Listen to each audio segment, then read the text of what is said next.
Hi all welcome to food for all. நம்ம சேனலில் இன்றைக்கி ரொம்பவே டிஃப்ரெண்ட் டேஸ்ட்டில் ஒரு சூப்பரான பாஸ்தா ரெசிபி தான் பார்க்க போகிறோம். வாங்க எப்படி பண்ணுறதுன்னு பார்க்கலாம். இதை பண்ணுறது ரொம்பவே சிம்பிள் அண்ட் குயிக்காகவும் பண்ணிடலாம். ஃபஸ்ட்டு ஒரு குக்கரில் ஒரு 2 ஸ்பூன் எண்ணெய் விட்டுட்டு எண்ணெய் நல்லா காஞ்சதுமே இதில் நம்ம பிரியாணிக்கு ஆட் பண்ணுற ஹோல் ஸ்பைசஸ்லாம் ஆட் பண்ணிக்கலாம். இது கிட்டத்தட்ட பிரியாணி நம்ம எப்படி பண்ணுவோமோ அதே ப்ரொசீஜர் தான், டேஸ்ட்டுமே அதே மாதிரி தான் இருக்கும். ஆனால் நம்ம பாஸ்தா சேர்த்து டிஃப்ரெண்ட்டாக பண்ண போகிறோம். இப்போது நல்லா எண்ணெயில் ஹோல் ஸ்பைசஸ் பொரிஞ்சதுமே அதில் ஒரு வெங்காயத்தை நல்லா தின்னாக ஸ்லைஸ் பண்ணி வச்சுருக்கேன், அதையும் சேர்த்து நல்லா வதக்கிக்கலாம்.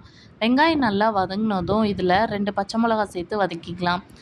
பச்சை மிளகா நல்லா வதங்கினதுமே 2 தக்காளியை நல்லா ஃபைன் பேஸ்ட்டாக அரைச்சி எடுத்துகிட்டு வந்திருக்கேன், அதையும் ஊற்றிட்டு நம்ம இஞ்சி பூண்டு பேஸ்ட்டு தனியாக இருந்தால் அதை போட்டுக்கலாம், அப்படி இல்லாட்டி தக்காளி கூடவே சேர்த்து அரைச்சி ஊற்றிக்கலாம்.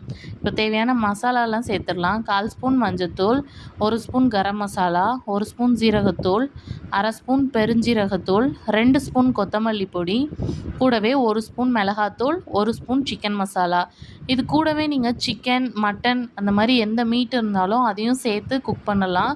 அதுவுமே ரொம்ப டேஸ்ட்டாக இருக்கும். மட்டன் குக் பண்ணுறதா இருந்தால் அதை மட்டும் தனியாக 2 விசில் விட்டு எடுத்துகிட்டு அதுக்கப்புறமா இது கூட சேர்த்துக்கோங்க. இப்போது நான் இன்றைக்கி 1 கப் பாஸ்தா எடுத்திருக்கேன். பாஸ்தாவை நம்ம இதுக்கு சேர்க்குறதுக்கு முன்னாடி மட்டும் கழுவினா போதும். கழுவி ரொம்ப நேரம் வச்சிட்டிங்கன்னா அது வந்துட்டு பாஸ்தா ஒன்றோட ஒன்று ஒட்டிடும். அதனால் இதில் போடுறதுக்கு முன்னாடி ஒரு நிமிஷத்துக்கு முன்னாடி வாஷ் பண்ணி இதில் போட்டுடலாம். இப்போ மசாலா எல்லா பாஸ்தாலையும் படுற மாதிரி நல்லா ஒரு வாட்டி புரட்டிட்டு நம்ம தேவையான அளவு தண்ணி ஊற்றிக்கலாம். இதுக்கு தண்ணியோட அளவுலாம் ஸ்பெசிஃபிக்காக கிடையாது. பாஸ்தா மூழ்கி இருக்கணும், ஃபுல்லாக மூழ்கி இருக்கணும். அதுக்கு மேலே 1/2 கப் தண்ணி.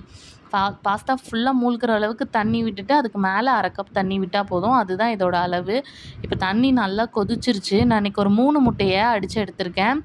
நீங்கள் முட்டையை ஸ்க்ராம்பிள் பண்ணி போடுறதா இருந்தாலும் அதையும் தனியாக போட்டுக்கலாம் இறக்குனதுக்கப்புறமா.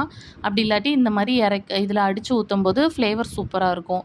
இப்போ நல்லா ஊற்றிட்டு அதில் லைட்டாக ஒரு மிக்ஸ் மட்டும் கொடுத்துட்டு நம்ம குக்கரை மூடி போட்டு ஒரு 4 விசில் விட்டு எடுத்துக்கலாம் மீடியம் ஃப்ளேமில்.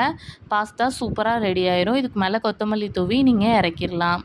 சூப்பரான டிஃப்ரெண்ட் ஸ்டைலில் ஒரு பாஸ்தா ரெசிபி பிரியாணி மாதிரியே இருக்கும். எப்படி இருக்குன்னு செஞ்சு பார்த்துட்டு மறக்காமல் கமெண்ட்ஸில் சொல்லுங்கள். நம்ம சேனலை மறக்காமல் சப்ஸ்கிரைப் பண்ணிக்கோங்க. இன்னொரு டிஃப்ரெண்ட்டான வீடியோவில் பார்க்குறேன். அது வரைக்கும் பாய்.